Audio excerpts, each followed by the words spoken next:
DB office থেকে magistrate Tuhin সাহেব বলছিলাম। কি ভালো আছেন ভাই আপনি? হ্যাঁ ভালো আছি। জি ধন্যবাদ। দেখেন আমি প্রত্যেক সূত্র থেকে 5 লাখ টাকার মামলা করতেছি, 7 দিনের রিমান্ড করবো, কোর্টে চালান করে দেবো।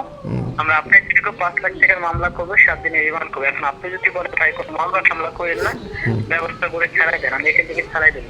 এখন আপনি কি করবেন? ছাড়তে হলে কি লাগবে স্যার?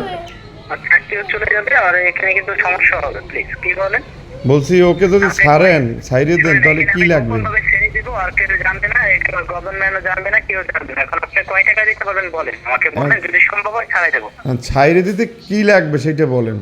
আমি বলছি কয় টাকা দিতে পারবেন, টাকা দিলে ছাড়াই দেওয়া যাবে। টাকা দিলে ছাইরে দেওয়া যাবে? জি দেখেন আমি তো আমের আড়ত ব্যবসায়ী, এখন আমি আর কি ওই লাখ লাখ কোটি কোটি টাকা তো আমি দিতে পারবো না, 1050 আপনি দিতে যদি পারবো। কোটি কোটি লাখ লাখ কোটি কোটি টাকা চাইছে আপনার কাছে, জি না, তা চাবেন কেন? রাগ করেন কেন?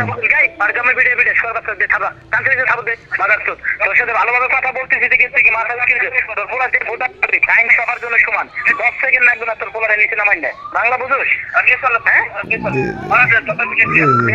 তোর যা বাড়ি ঘর আছে সব সেল করবি তুমি, শহরের বাচ্চা একেবারে অবৈধ টাকা বইয়ে। একটু বেশি হয়ে গেল না?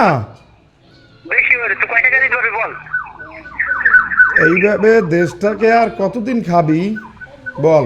তোর মায়ের সুদবে, তোর মায়ের সুদবে শহরের বাচ্চা।